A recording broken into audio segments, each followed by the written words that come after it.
And we're now speaking with U.S. Senate candidate of the Republican Party, John Brunner. And John, it's good to have you stop by today. It's wonderful to be here. We've been crisscrossing the state of Missouri nonstop for a number of months now, and it's been a great campaign so far. Sure, and we've seen quite a bit of you. You've been very active across the state of Missouri, and originally you're up north a bit.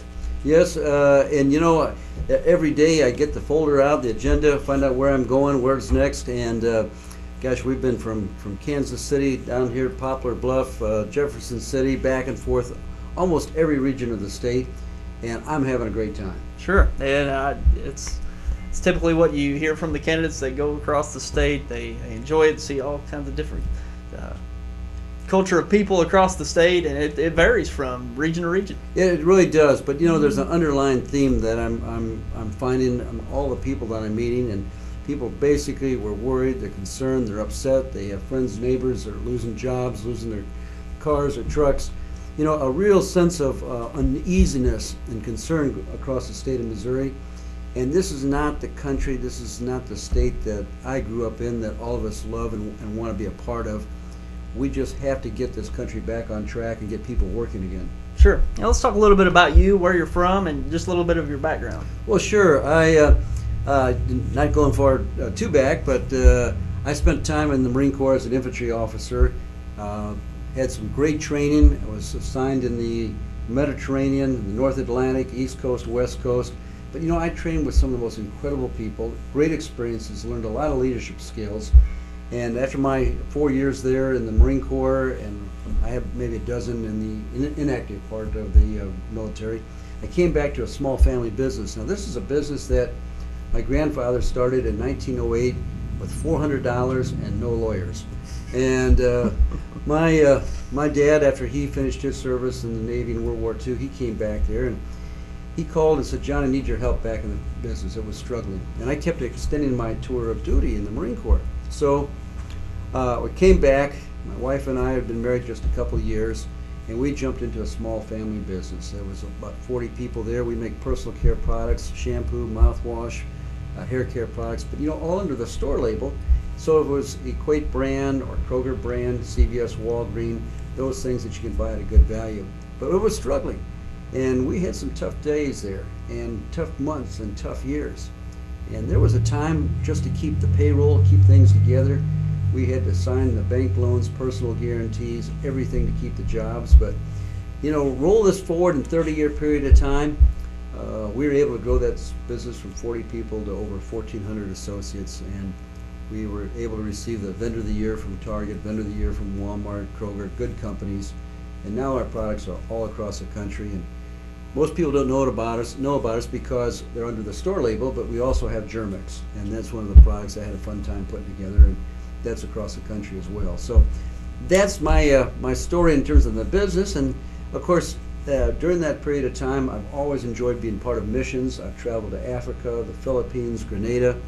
My dad and I would always talk about the book of James. He says, "John, if you got the resources, you got the time, the passion, you need to live your faith."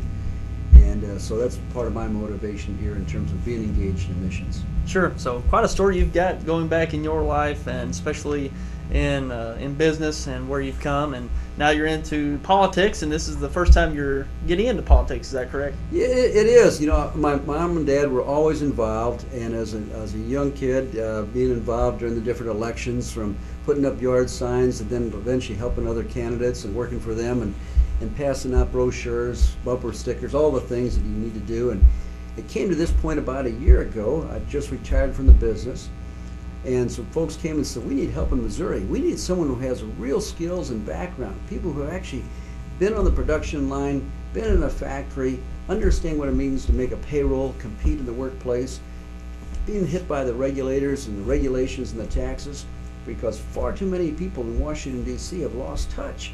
You know, they've been up there, or in Jefferson City, they've lost touch. They've had these government jobs for so long that they have really forgotten what it means to work for a living." Sure.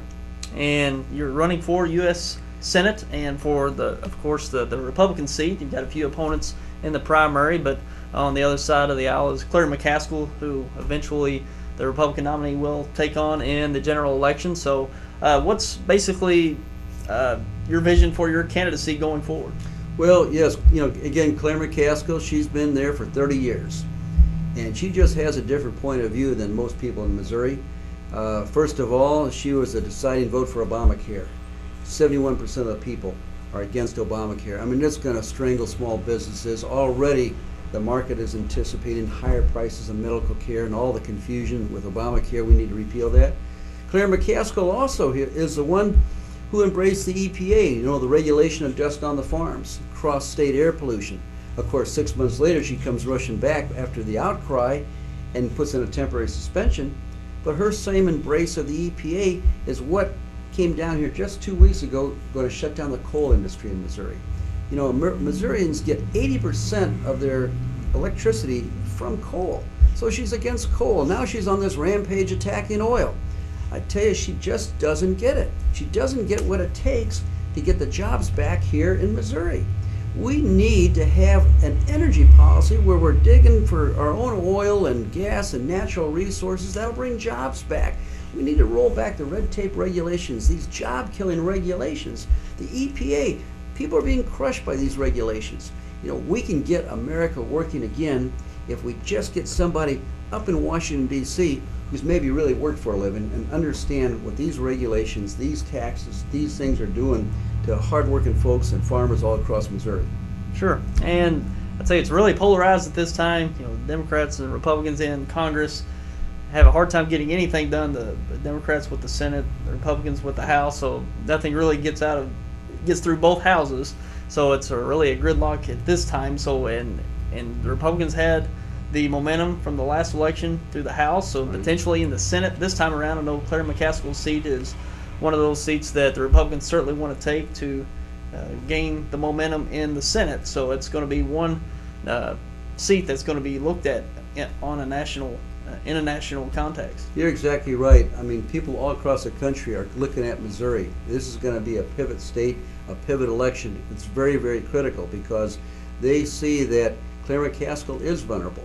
It doesn't mean she isn't going to run a tough campaign.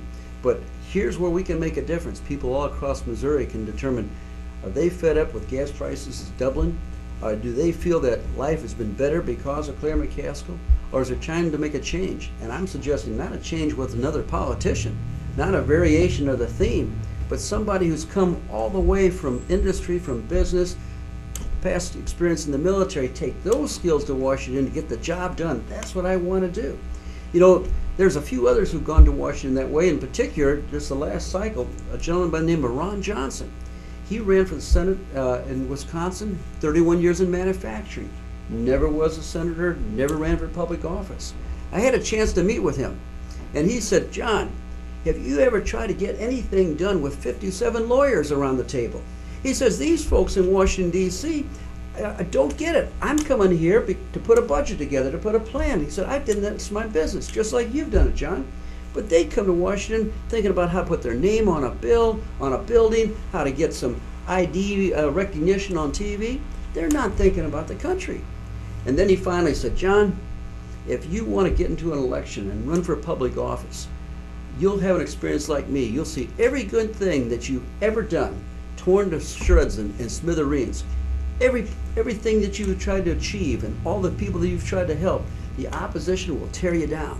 But should you come through the other end, should you win the election," he says, "we will be able to double the number of manufacturers in the U.S. Senate to 2, and I'll have someone to talk to." So he says, "Come on up here, we need help. We need people who really work for a living. We need some citizen senator, citizen representatives, just like our founding fathers wanted." And that's my plan, and that's why I'm working so hard to get across the state to tell folks you don't have to stick with the politicians anymore. You can elect a citizen senator here in the United States, right here from Missouri. Sure.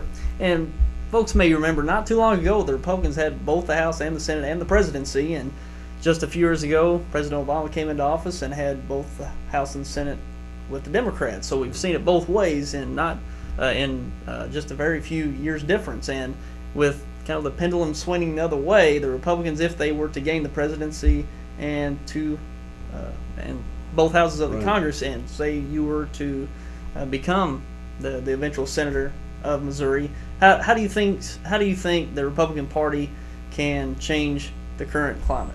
Well, you know, you've hit a very good point, because there was a time when the Republicans had it all. There's a time when the Democrats had it all. The real issue is the kind of people you send up there. You know, if you keep sending politicians from both parties, you're going to have the polarization. You're not going to get the thing done because people are looking out for their own reelection. You know, I don't need a career. I don't need to go to Washington to beat somebody. I've already worked hard. Hey, I got 6 great grandkids at home. I got things to do with them, you know, but I care about them. I'm concerned about them. But the real key of going up to Washington, D.C. is the right motivation. And as the folks in Missouri are looking to see who they're going to vote for in the primary, who they're going to vote for in the general election, look at a person's motivation. Why are they doing this?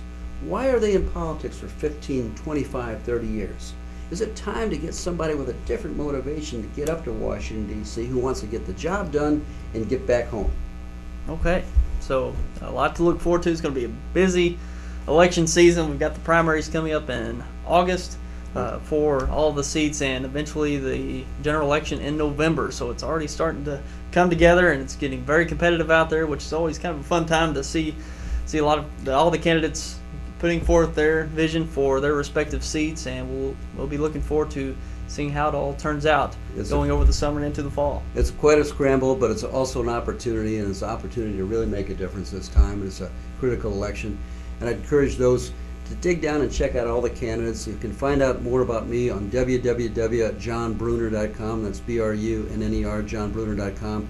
Check out the candidates, see who makes the most sense, but most importantly, get out there and vote and get engaged. We can get Missouri back, get the jobs back, pull back the regulations, get America working again, and take care of our kids and grandkids. And I appreciate this opportunity to be with you today and have a chance to talk to the friends and folks in this area. Sure. And John Brunner, we appreciate your time, and we'll be looking forward to seeing how it all plays out over the next few months. Thank you very much. All appreciate right. it. Thank you. John Brunner, running for U.S. Senate.